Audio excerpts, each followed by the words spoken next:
하나님 말씀 사도행전 7장 1절부터 60절까지 일단 1절부터 4절까지 제가 읽겠습니다. 대제사장이 이르되 이것이 사실이냐? 스데반이 이르되 여러분 부형들이여 들으소서.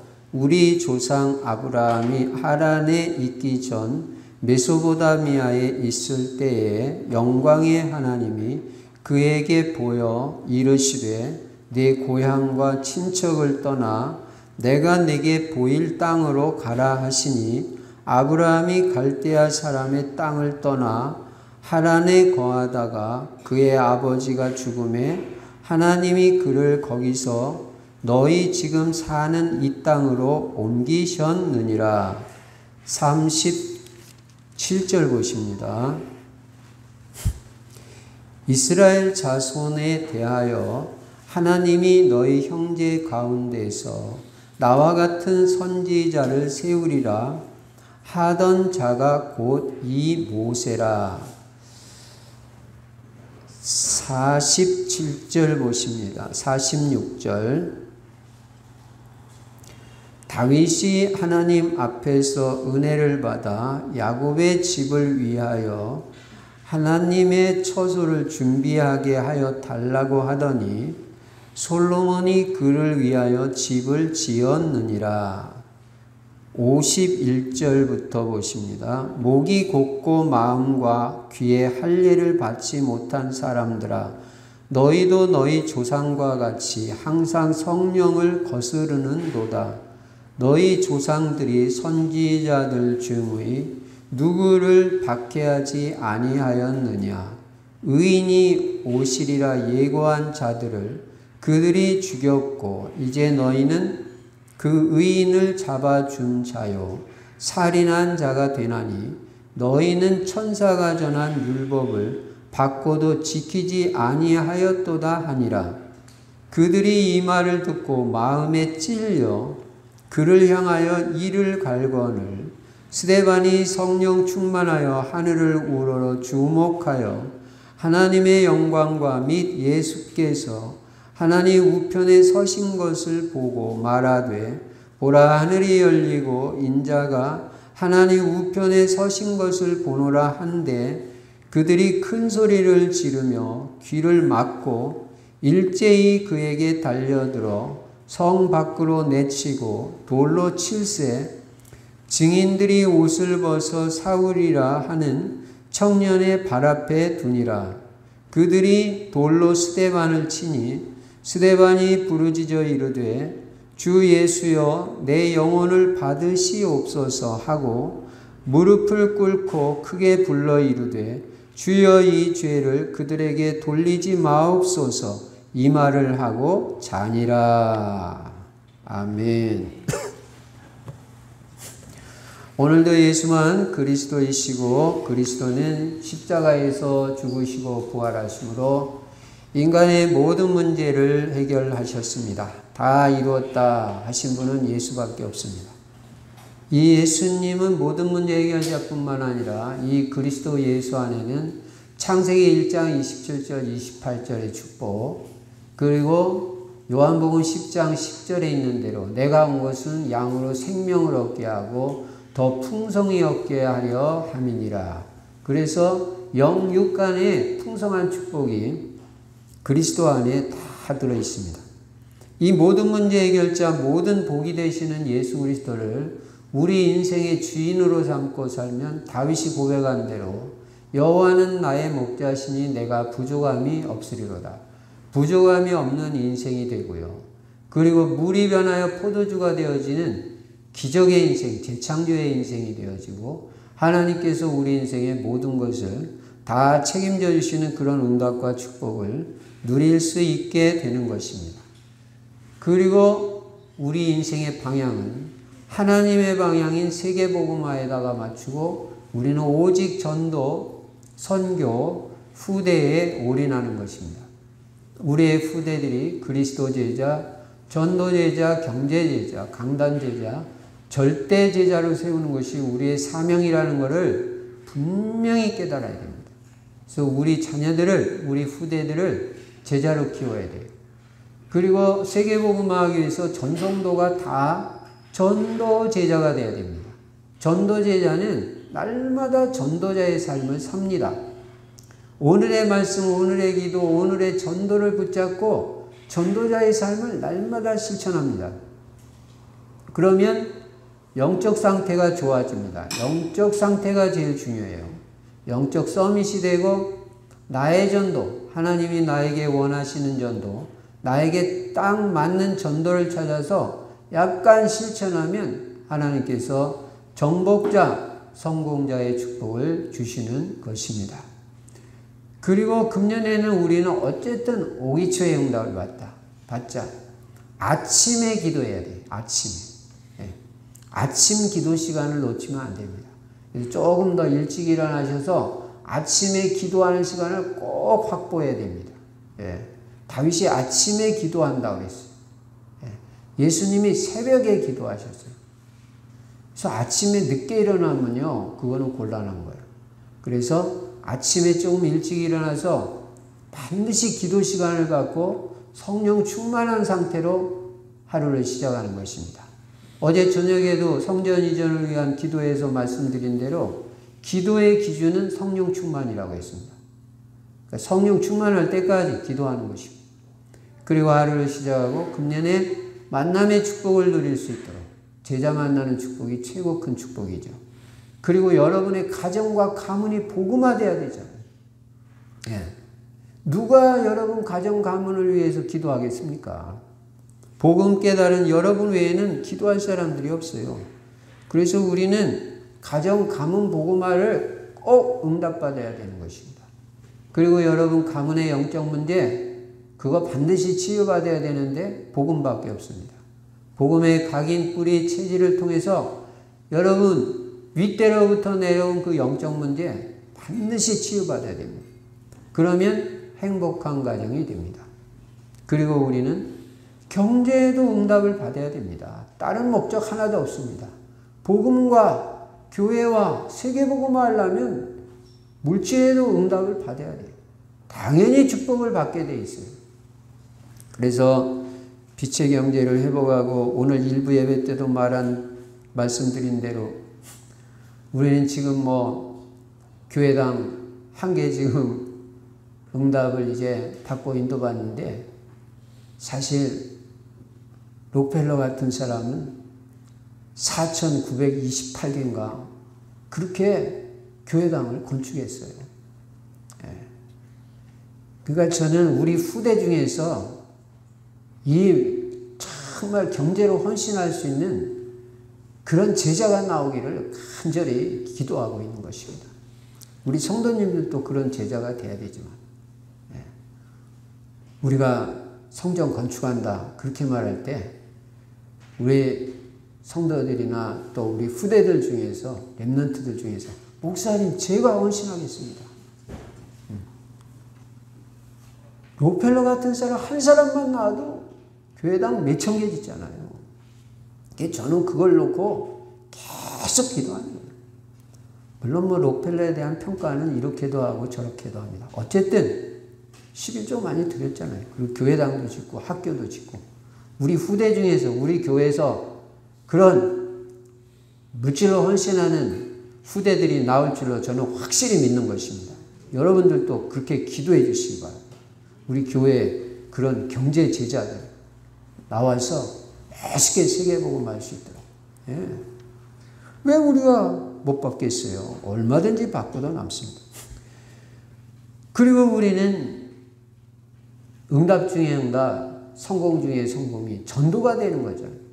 그래서 전도가 되어져서 1:1 개인 양육, 다락방, 팀사역, 미션홈, 전문교회, 지교의 응답도 받을 수 있도록 특히 우리 중직자들은 모델적인 어제 저녁에 조장님들 모임에서도 말씀드린 대로 모델적인 지교의 한 개를 만들어야 되잖아요. 한 개뿐만 아니라 5개 응답받을 수 있도록 그렇게 인도받아야 되는 것입니다.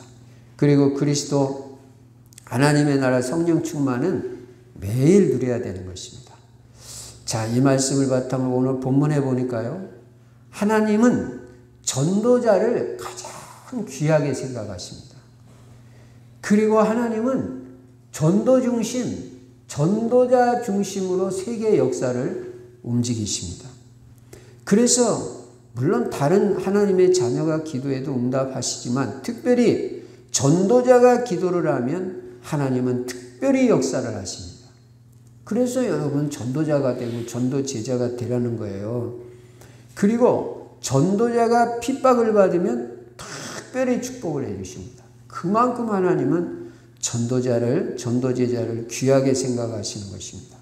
마가복음 10장 29절 30절에 보면 100배로 축복하신다. 100배. 예. 그렇게 전도자가 핍박을 받으면 하나님은 역사하시는 거예요. 그리고 전도자가 만약 순교를 한다. 그러면 한 시대와 오는 여러 세대에 하나님의 증거가 나타납니다. 이만큼 전도자는 하나님 앞에서 귀한 존재인 것입니다. 오늘 본문에 보면 가장 모델적인 중직자 스데반이 모든 유대인들의 문중들이 모인 가운데서 복음을 증거하고, 다른 거 아닙니다. 복음 증거하고 순교하는 내용이 오늘 사도행전 7장에 나와 있습니다. 여러분, 최초의 순교자, 이 사람이 누구냐면 목회자가 아니에요. 사도가 아니에요. 평신도, 그것도 중직자. 이 중직자가 초대교회는 이 정도 되는 거예요. 오늘 사도행전 7장 설교를 보면요. 야, 세상에. 목사가 설교한 것도 아니고 중직자가 설교하는데 이렇게 설교를 잘하냐, 복음 중심으로.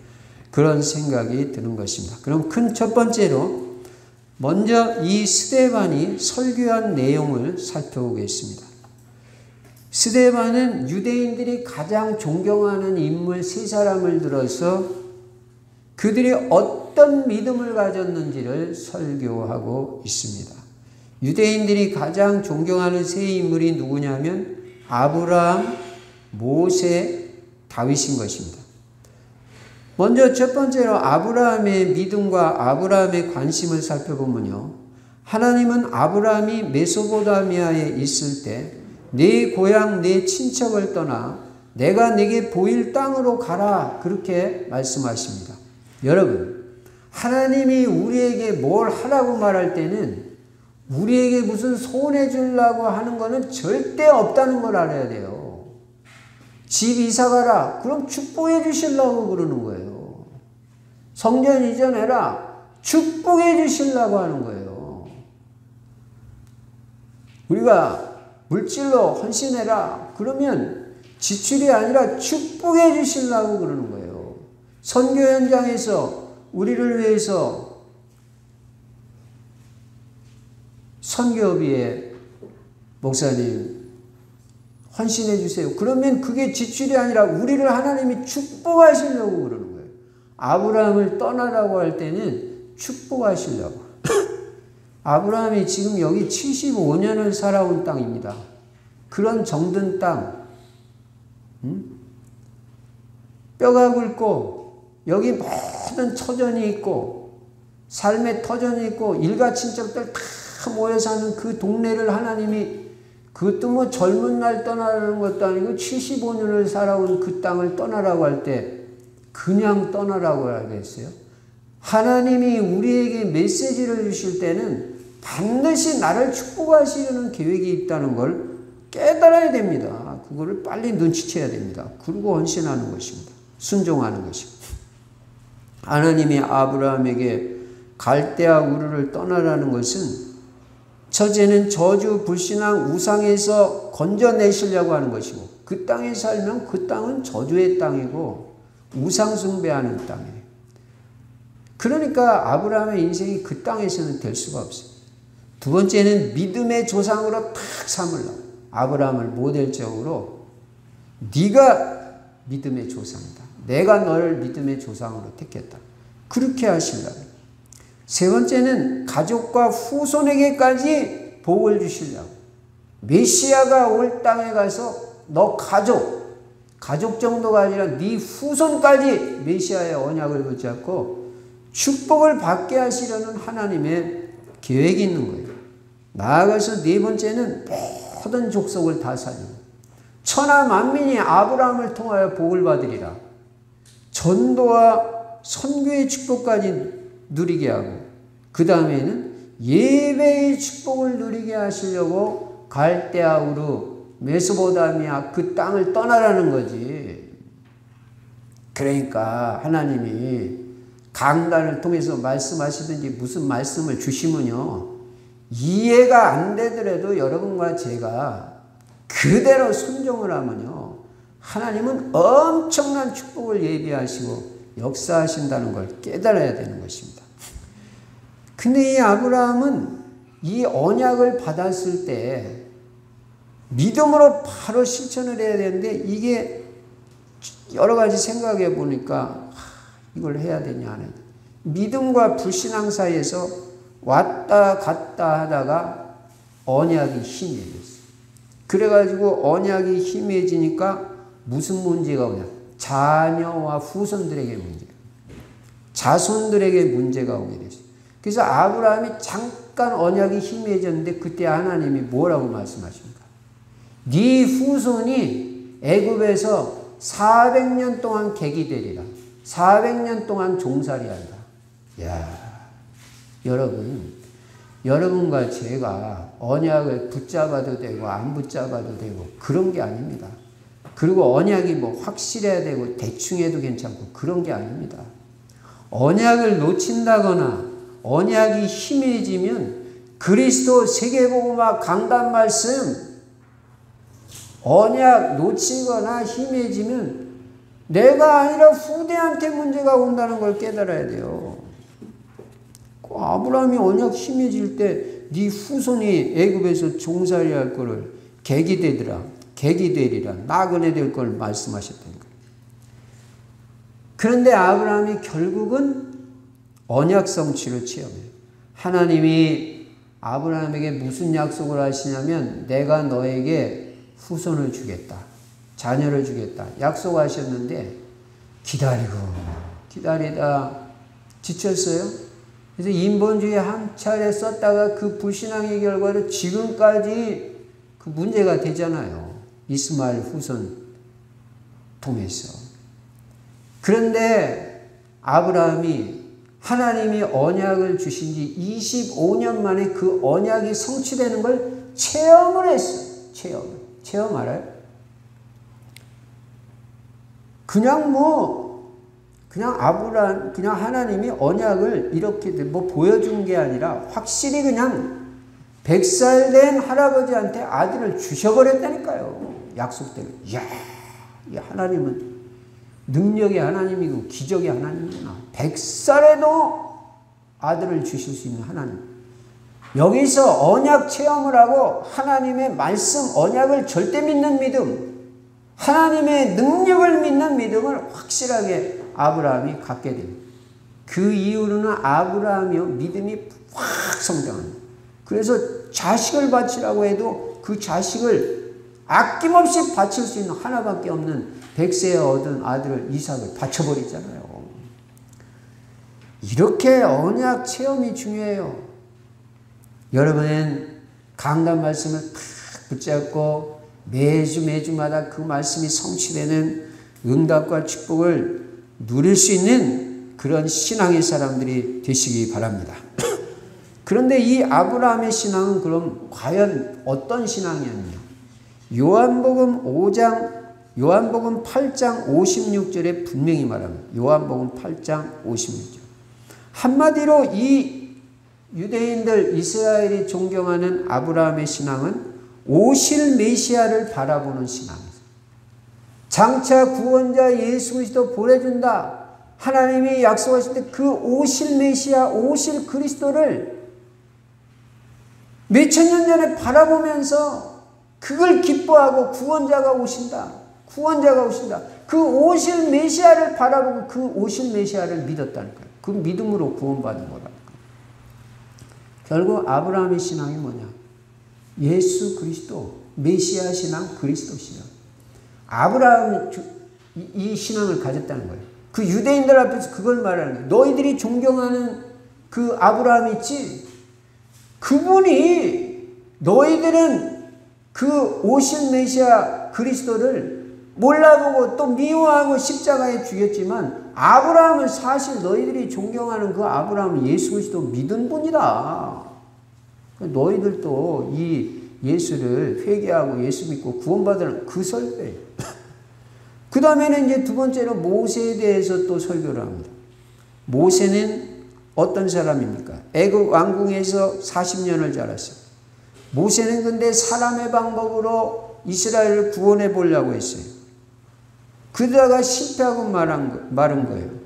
모세는 사람을 살인하게 됐습니다. 여러분, 사람 죽여가지고 이스라엘을 구원할 수 있습니까? 그 사람 하나 죽여가지고. 근데 그 사람 하나 죽인 것도 발각이 돼버렸어요. 그래가지고 도망가 버리고 말합니다. 근데 하나님이 이 모세 나중에 썼어요? 안 썼어요? 여러분 잘 깨닫기 바랍니다. 모세는 살인자입니다. 우리 같은 살인자 어떻게 생각하겠어요? 근데 하나님은 그 살인자 모세를 쓰신다니까요. 지금 하나님이 누구를 쓰시는지 알아야 돼요. 뭐 착한 사람? 착하지 말라는 게 아닙니다. 뭐 봉사 잘하는 사람? 봉사하지 말라는 말이 아닙니다. 착한 게 기준이 아니고 봉사 많이 하는 게 하나님이 쓰시는 기준이 아니라 언약이 있냐? 복음을 깨닫냐? 예수 그리스도 확실하냐? 세계복음화에 언약 붙잡. 그 사람은요 실수가 있고 잘못이 있고 심지어는 모세같이 살인자라도 하나님은 쓰신다는 걸 알아요. 그래서 여러분과 제가 언약 중심으로 살아야 돼요.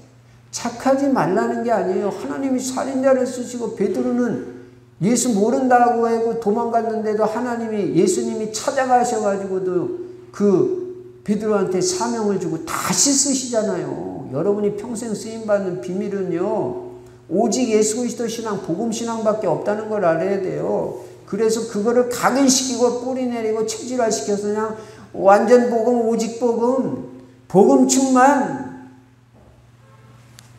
복음적 선택, 복음에 유익한 쪽으로 이렇게 인도받는 사람은요 실수가 있고 허물이 있어도 하나님이 쓰신다는 거예요. 그래가지고 이 모세가 도망을 갔는데 광야로 도망갔는데 거기서 하나님을 바라보면서 이 사람이 이제 믿음이 들어갔어요. 하나님도 알게 되고 세상도 알게 됐어요. 이때 하나님이 모세를 부르시는 것입니다. 하나님은 이 모세에게 능력을 보이시고 하나님의 계획을 알려주신 거예요. 애굽에 있는 이스라엘 백성을 구원하는 것이 내 계획이다. 하나님의 계획이다. 네가 그 사명 감당해라. 그러니까 모세가 자기 처지를 알잖아요. 지금 자기 재산도 하나도 없고 그냥 뭐 들판에서 겨우 장인 약물이나 치는 목동이 무슨 가가지고 애굽 왕 바로가 미국 대통령 앞에서 내 백성 내놔. 이게 도대체 말이나 되는 일이냐. 하나님 내가 누구간데 하나님 나 아시잖아요. 내가 이 누구간데 거길 가가지고 우리 민족 이스라엘을 구원했습니까? 그때 하나님 뭐라고 하십니까? 내가 너에게 뭐를 많이 뭐 해주겠다. 뭐 전략을 깨닫게 해주겠다. 너를 뭐 어떻게 해서 해결하겠다. 하나도 안 하고 딱 한 가지. 내가 너와 함께 하겠다. 끝이에요. 방법 중에 방법이 뭐냐? 여러분 그러니까 딴소리 할 거 없습니다. 하나님 쓰시겠다면 예, 아멘. 그러면 되는 거예요. 그러면 내가 너와 함께하면 끝나는 거예요. 하나님이 함께 하시면 뭘 해도 되는 거예요. 하나님이 함께 안 하시면 아무리 뭐 딴 거 지식이 무슨 필요가 있고 하나님 함께 안 하는 그런 물질, 하나님이 함께 안 하는 지식, 하나님이 함께 안 하는 배경, 그게 무슨 그게 의미가 있습니까? 무슨 능력이 있습니까? 모세가 그 말씀 하나 탁 붙잡고 하나님은 나와 함께한다. 결국 모세는 피의 언약, 출애굽의 언약을 붙잡고, 여러분 언약 붙잡아야 돼요. 언약 붙잡고 애굽에 들어가서 이스라엘 백성을 출애굽시키잖아요. 그래서 광야에서 40년간 하나님의 능력과 기적과 하나님을 계속 체험하면서 가나안 앞까지 이스라엘 백성을 인도한 거예요.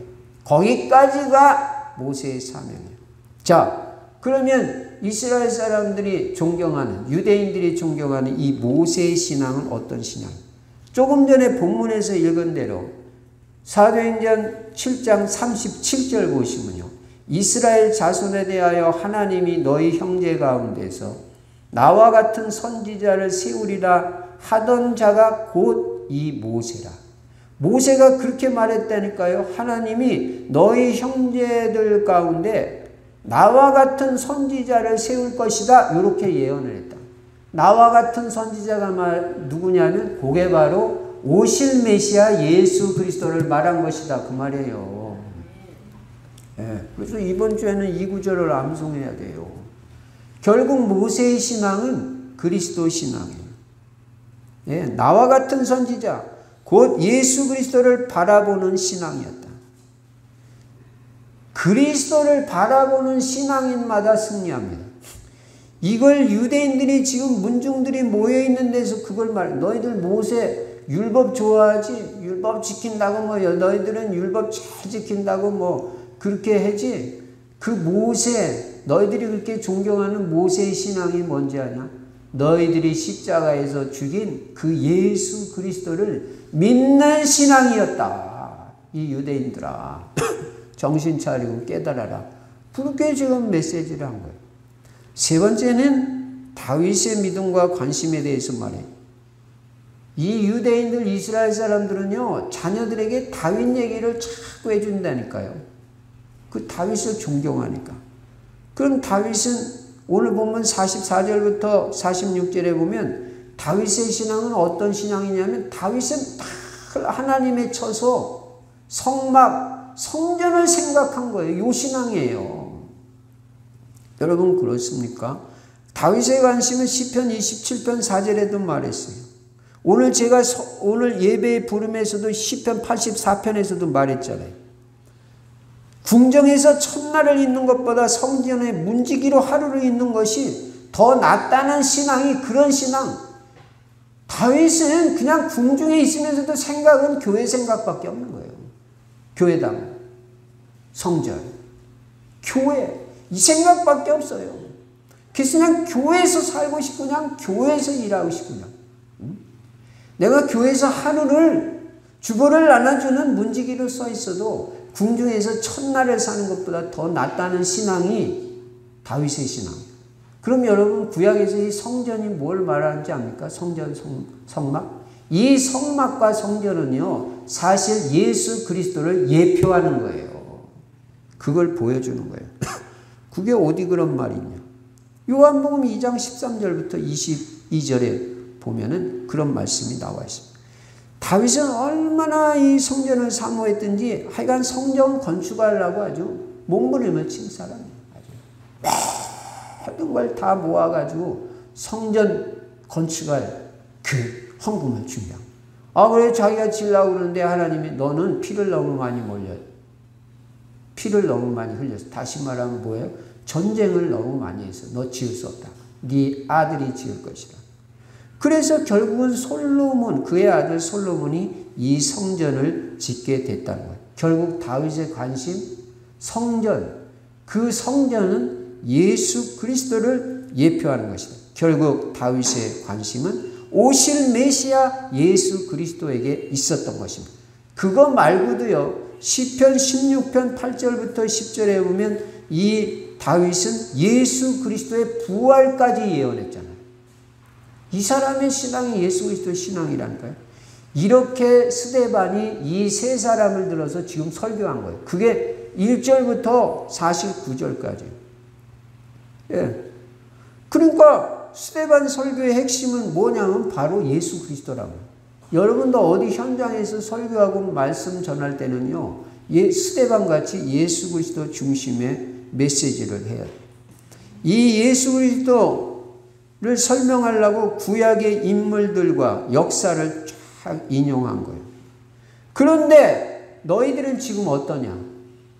너희들이 존경하는 아브라함, 모세, 다윗은 다 이 예수 그리스도 신앙 가지고 사는데 너희들은 그 하나님이 보내시겠다고 약속한 메시아가 실제로 우리 시대에 오셨는데 너희들은 그 예수 그리스도를 어떻게 해서 모세와 아브라함, 다윗은 다 받아들였는데 너희들은 배척할 뿐만 아니라 오히려 핍박하고 십자가에 너희들이 달아 죽였잖아. 지금이라도 회개하고 빨리 그 예수 그리스도를 주와 그리스도 영접하고 구원을 받아라, 그거예요. 51절에 보세요. 좀 기분 나쁘게는 말했죠. 듣는 사람들이. 51절에 보면 목이 곧고 마음과 귀에 할례를 받지 못한 사람들이다.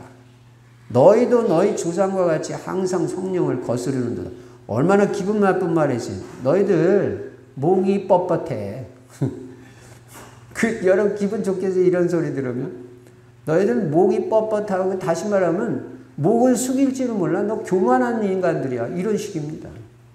그리고 왜 그렇게 말을 못 알아듣냐. 마음의 할례를 못 받고 귀의 할례를 못 받았냐. 왜 이렇게 너희들의 귀는 그 복음을 못 알아듣냐. 이렇게 말하는 거예요. 그리고 맨날 성령이 감동을 주셔도 순종도 안 하고 맨날 성령을 거스리고. 이 사람들이 이 메시지 듣고 열을 확 받고 화가 난 거예요. 근데 여러분, 이 말씀을 듣고 이 사람들이 이제 두 번째로 이 유대인들의 반응이에요. 어떤 반응을 했냐. 이 말씀을 듣고 일단 찔림을 받았다고. 54절에 보니까요. 그들이 이 말을 듣고 마음에 찔려. 일단 마음에 찔림을 받은 거예요. 설교를 듣고. 그렇죠. 아, 진짜 우리가 잘못했구나. 근데 마음에 찔림을 받을 때, 설교를 듣고 마음에 찔림을 받을 때 두 가지 반응입니다. 아, 그렇지. 내가 이거는 잘못한 거다. 빨리 회개하고 돌이켜야지. 그리고 회개하고 돌이키고 갱신하는 사람이 있는가 하면 마음에 찔림이 오는데도 이를 가라고요. 거기 대항을 해요. 목사님 오늘 이거 나들으라고 이런 설교 하시는구나, 이거. 여러분 뭐 잘못한 거 그거 막 지적하려고 그렇게 설교하는 목사가 어디 있겠어요. 여러분을 다 사랑하고 잘 되고 그렇게 하려고 설교를 하는 거죠. 근데 이 사람들은 마음에 찔리니까 어떻게 했냐면 그를 향하여, 그가 누구예요? 스데반을 향하여 이를 갈았다. 이를 뿌드득 가는 거예요. 근데 지금 설교가, 베드로의 설교도 우리가 사도행전 2장에서 봤잖아요. 베드로가 설교할 때도 그 사람들이, 듣는 사람들이 마음에 찔림을 받았다고. 그게 어디 나오냐면요, 사도행전 2장 37절에 나와요. 사도행전 2장 37절에 보니까 그들이 이 말을 듣고 마음에 찔려, 똑같이 메시지 듣고 마음에 찔렸어요. 찔림 받았어요. 여러분도요, 메시지를 듣고 마음에 찔림 받으면요, 저는 그런 소리를 좀 들었어요. 제가 그렇게 설교하면 안 되는데 콕콕 찌르는 소리를 한다고. 그렇게 설교하면 좀 그거 잘하는 거 아닌 것 같은데, 뭐 하다가 보니까 뭐 그렇게 되는 걸 어떡하겠어요. 그러면 찔림을 받으면 성도들은 이 말을 듣고 회개를 하고 돌이키는 게 저는 옳다고 보는 거예요. 제가 뭐 일부러 그렇게 하겠어요. 근데 베드로가 설교할 때는 이 사람들이 마음에 찔림을 받으니까 베드로와 사도들에게 물어 이르되, 형제들아, 우리가 어찌해야 되겠습니까? 그러면 우리가 이렇게 잘못했는데 어떻게 해야 되겠습니까? 이렇게 나왔다니까요. 사도행전 2장에 베드로의 설교 들었던 사람들은. 그러니까 베드로가 뭐라고 해요? 베드로가 이르되 너희가 회개하여 각각 예수 그리스도의 이름으로 세례를 받고 죄사함을 받으라. 그리하면 성령을 선물로 받으리니. 회개하고 돌이키면, 그리고 그 예수님을 영접하면 성령을 선물로 받고 다 죄 용서받는다. 그러니까 이 사람들이 다 예수님을 영접하고 구원받고 축복을 받은 거예요. 근데 여기 지금 스데반의 설교를 들은 사람들은 똑같이 마음에 찔렸는데 이를 가라고요. 둘 중에 하나. 여러분은 평생에 설교 듣고 이 가는 일 없기 바랍니다. 그런 거 하면 안 되는 거예요. 겸손하게 자기를 돌아보고 회개하고 돌이켜야지. 그래가지고 막 그냥 이를 갈고 어떻게 했어요? 거기서 끝나는 게 아니에요. 회개는 하나도 안 하고 57절 보세요. 그들이 큰 소리를 지르며 귀를 막고 소리를 막 질러대는 거야. 그 스데반한테. 저놈 죽여라. 막 그냥 소리 막, 그러니까 막 이게 막 그냥 이 마귀가 이렇게 하니까 막 열받아가 제정신이 아니고 막 큰 소리를 지르며 귀를 막아버려. 나 저 소리 안 듣겠다. 복음 탁 귀 막아버려. 아주 복음은 못 듣는 거예요. 그러면서 일제히 그에게 달려들어. 있는 사람들이 다 그 한 사람 죽이려고 달려들어가지고 어떻게 했어요? 58절에 성 밖에다 그냥 던져버린 거예요. 사람을 갖다. 내동댕이 쳐버리고 어떻게 거기서 끝나는 게 아니라 돌로 칠세. 돌 들고 일제히 다 그냥 돌로 던져버려가지고 돌 던져가지고 죽여버리고. 야, 우리는요 이런 상황을 그 이슬람 국가에서 그 유튜브로 난 그런 거 올라오면 안 봐. 무서워서도 안 보고. 그거 어떻게 봅니까? 근데 그거 보는 사람들이 있더라고. 응? 진짜 돌로 쳐 죽이고 뭐 어떤 사람 막 불살라 죽이고. 다른 이유 없어. 예수 믿는다고. 진짜 돌로 쳐서 스데반을 죽여버려요. 이게 유대인들의 반응이에요. 유대인들은 어떻게 됐습니까? 이 사람들이 메시아 죽였지, 스데반 죽였지. 2000년 동안 나라 없이 떠돌고 방황하면서 방랑자가 돼가지고 히틀러 시대에는요, 가는 나라마다 핍박을 받고 조롱을 당하고 가는 나라 사람마다 다 유대인들은 아주 그냥 미워하는 거예요. 여러분, 예수 그리스도를 거부하고 자기에게 복음 전하는 그 전도자를 핍박한 사람들의 그 후손들이 어떻게 되는지 역사는 우리에게 보여주고 있어요. 역사가 지금 히틀러 시대에는요, 유태인들을 600만 명이나 가스실에다 집어넣고 다 죽여버렸어요. 저는 미국의 워싱턴에 그 홀로코스트 박물관 가서 봤어요. 진짜 불도저로 유대인들을 갖다, 시체를 갖다 불도저로 밀어가지고 땅에 묻는 그걸 사진으로 찍어놨더라고요. 그러면요, 유대인들한테 그걸 교육시킨다고 그걸 한 바퀴 도는데 돌고 나면 유대인들이 일을 가는 거야. 그렇지. 우리 조상들은 이렇게 핍박을 받지. 이 원수를 내가 갚아야 된다. 이렇게 만들어 놨다니까요. 그래서 지금도 예수를 안 믿잖아요. 이스라엘 사람들은. 그리고 예수를 핍박하고요. 예. 그거 구원자 아니라는 거예요. 지금까지도. 어떻게 해야 됩니까? 우리 조상들이 이 복음 하나를 못 깨달아가지고 예수 그리스도 구원자로 보내주셨는데 이거를 영접하지 않고 인정하지 않고 믿지 않아가지고 이런 후손들이 이런 어려움과 핍박을 받았고 이렇게 깨닫고 우리는 다 예수 믿고 구원받아야 되겠다. 이렇게 해야 되는데 그게 아니라 일을 가는 거예요. 두고 보자. 그렇게 박물관을 꾸며놨어요. 참 이스라엘 안타깝습니다. 그런데 그 이스라엘에 지금 우리들이 가서 지금 복음 전하고 있다는 사실. 참 축복받을 단체입니다. 축복받을 교단. 큰 세 번째. 그러면 큰 세 번째로 이 스데반이 순교할 때의 모습입니다.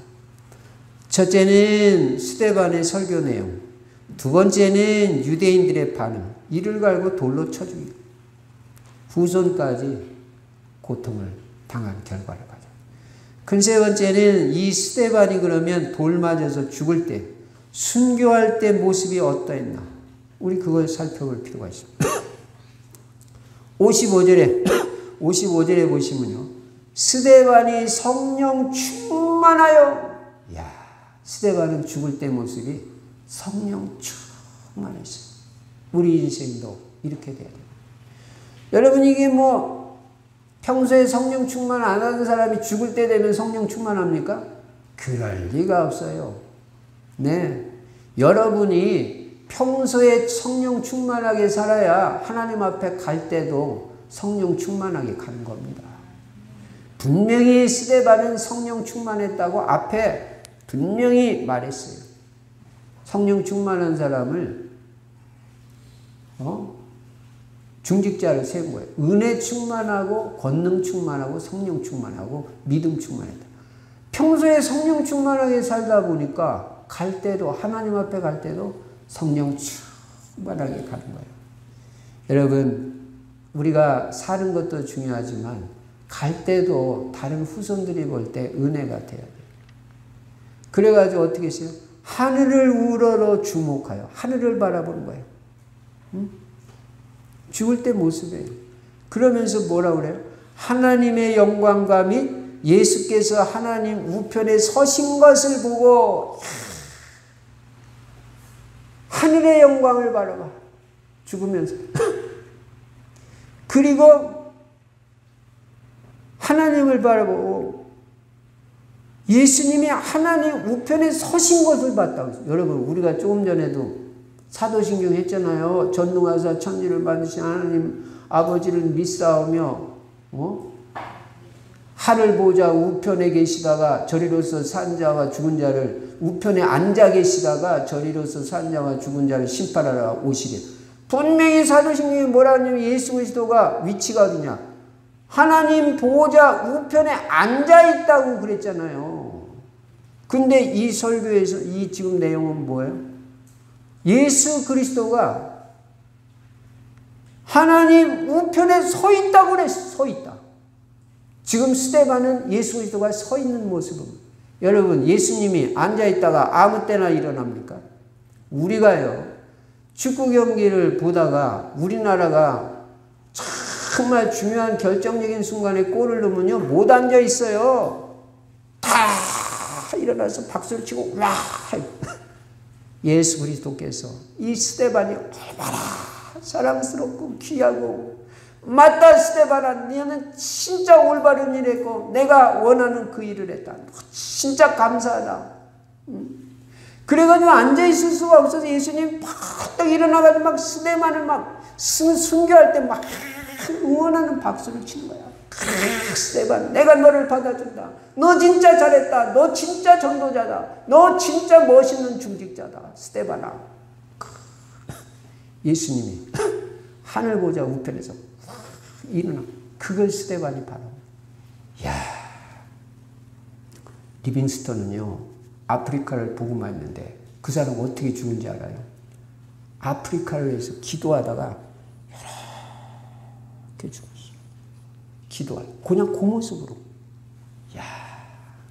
기도하다 죽고 스데반은 복음 전하다 죽고 그것도 성령 충만해가지고 하늘문이 열리고 예수님이 하늘보좌 우편에 서신 것을 어떤 사람은 갈 때 아이고 무섭다 죽음의 사자가 나를 때리러 온다 나 안 죽고 싶다. 여러분 우리가 그렇게 가면 되겠어요?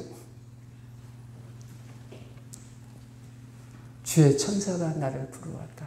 나는 하나님 품에 안긴다. 너희들 슬픈 찬송 부르지 마라. 이렇게 하고 가야 되는 거 아니에요? 그래서 하나님 우편에 서신 것을 봤다. 그리고요 하늘이 열리고 그랬잖아요. 56절에 하늘이 열리는 걸 봤다니까. 하늘이 열린다니까. 하늘이 스데반이 죽는데 하늘 문이 열리는 거예요. 그러니까 하나님 영광이 탁 보이는 거예요. 이렇게 가는 거예요. 스데반이 그 다음에 스데반은 죽을 때 모습이 뭐예요? 복음 전하다 죽었어요. 아까 리빙스턴은 기도하다 죽었는데 하여간 뭐 이 둘 중에 하나입니다. 복음 전하다 죽었잖아요. 지금. 어디서 뭐 잘못해서 뭐 죽은 게 아니고 복음 전하다. 예. 그리고 하나님 예수 그리스도께서 하나님 우편에 서신 것을 보면서 죽었다.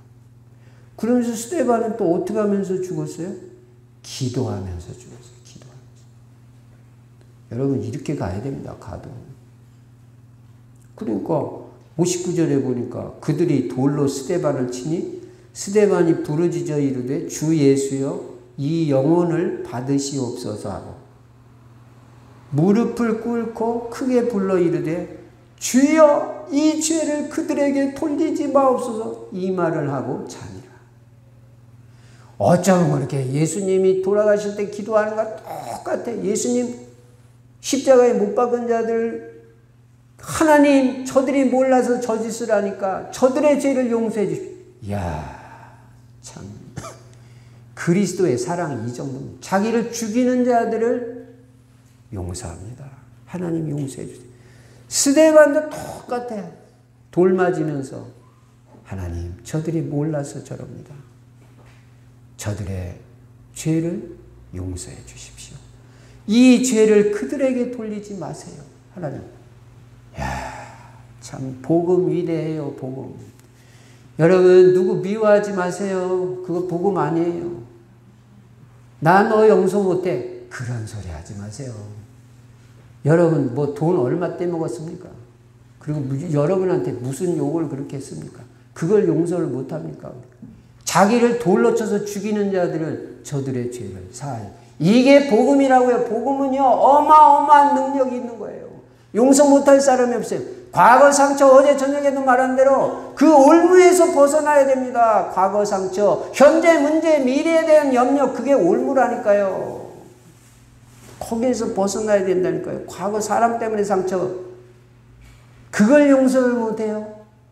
말이 안 되는 소리. 그러면서 복음 전한다면 이게 말이 다 되는 소리. 스데반은 자기를 죽이는 사람까지 용서했는데요. 그러면서 뭐라 그래요? 이 말을 하고 잔이라. 잔이라. 아이고 잔다 그랬잖아. 죽었다고 안 하고. 스데반이 잔다니까요. 우리요 죽는 거 아닙니다. 자는 겁니다. 그러니까 뭐 예수 믿고 돌아가신 분들 저 여러 번 봤거든요. 꼭 진짜 자는 것 같아. 꼭 주무시는 것 같아. 평안하고. 그분들요 예수님 다시 오시면 다 일어납니다. 잠자는 거예요. 잔이라. 성경에는요 죽는다는 표현이 없어요. 자는 거지. 여러분 겁내지 마시고 두려워하지 마세요. 잔이라. 근데 스데반같이 이렇게 우리가 갈 때도 이렇게 그럼 자손들이 얼마나 평안하고 은혜가 되고 하나님께 영광이 되겠어요. 평소에 이렇게 살아야 돼요. 평소에. 자, 스데반이 순교할 때 그래서 이 마지막 네 번째로 스데반이 순교한 결과가 뭐예요?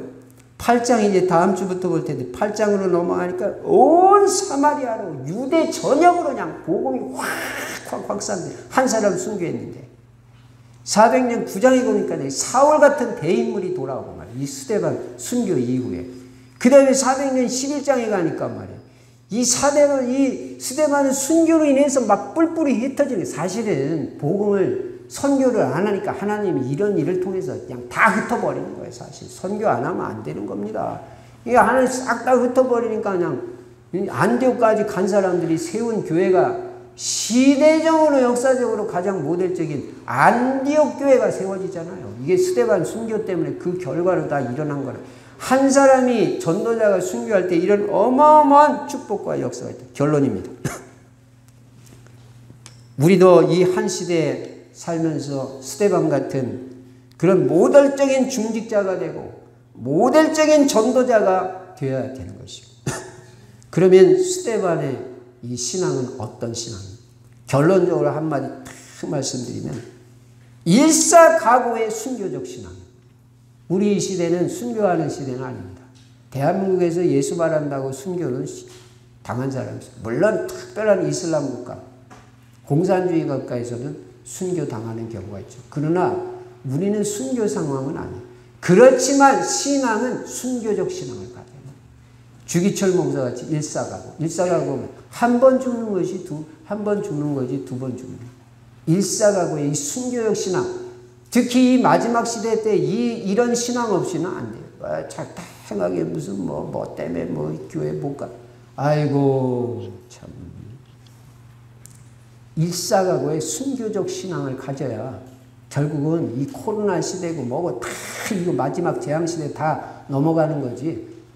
명심하세요. 일사각오의 순교적 신앙. 이 스데반이 평소에 이런 신앙 가지고 살 때 순교하라는 말이 아니에요. 그러나 신앙은 이런 순교적 신앙이 있어야 됩니다. 일사각오의 순교적 신앙. 이 중심이 우리에게 필요하다. 이런 중심을 가지고 우리 중직자들도 저도 이 복음 전도에 가장 가치 있고 귀하게 쓰임받는 인생이 되시기를 주의 이름으로 축원합니다.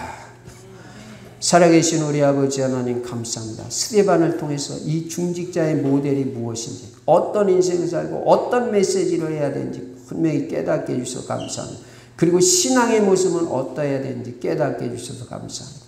정말 스데반의 신앙을 본받아 일사각오의 순교적 신앙 가지고 그런 믿음 가지고 승리하는 우리 성도님들 다 될 수 있도록 축복하여 주시옵소서. 예수 그리스도 이름으로 축복하며 기도드리옵나이다. 아멘.